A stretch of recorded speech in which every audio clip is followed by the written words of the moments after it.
Ils ont entre 60 et 87 ans, sont amateurs et ont répondu à la petite annonce du chorégraphe marseillais Thierry Thionyang.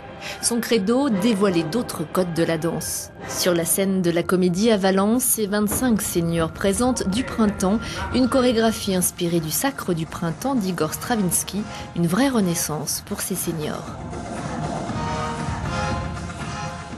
Quand j'ai dit ça à des copains, des copines, tu vas faire de la danse? M'a même demandé si j'allais mettre un tutu, mais sérieux, hein. Et puis bon, non, il y a des idées préconçues qu'on connaît sur la danse, et puis sur la vieillesse, sur l'âge avancé. J'aime préférer dire que nous avons un âge avancé. Mentalement, ça me stimule, disons que ça m'euphorise, voilà. Depuis des années, le chorégraphe français travaille sur des manières alternatives d'aborder la question du corps dans la danse. C'est une chance, c'est une belle expérience, voilà. Donc ça fait plaisir. On s'intéresse à nous aussi. S'intéresser au temps qui passe et inverser la tendance grâce à la danse. On va plutôt vers la décroissance que vers la croissance. Donc pouvoir encore faire des choses avec son corps, avoir le plaisir de danser, c'est quand même un grand bonheur.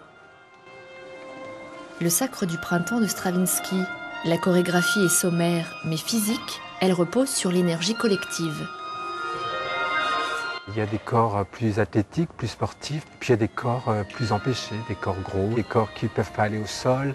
Donc moi j'essaie juste de respecter chacun, le mouvement de chacun et de leur donner confiance dans leur mouvement pour qu'ensuite il y a quelque chose de l'imaginaire qui sort et qui permet à ce que tout à coup ce mouvement fragile devient un mouvement poétique, un mouvement dansé.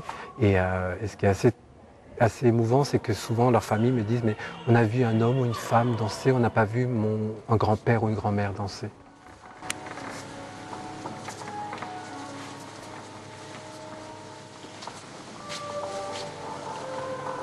Le lâcher prise, aussi accepter l'autre, le contact de l'autre. Mais c'est surtout énormément d'énergie de vie, énergie de vie.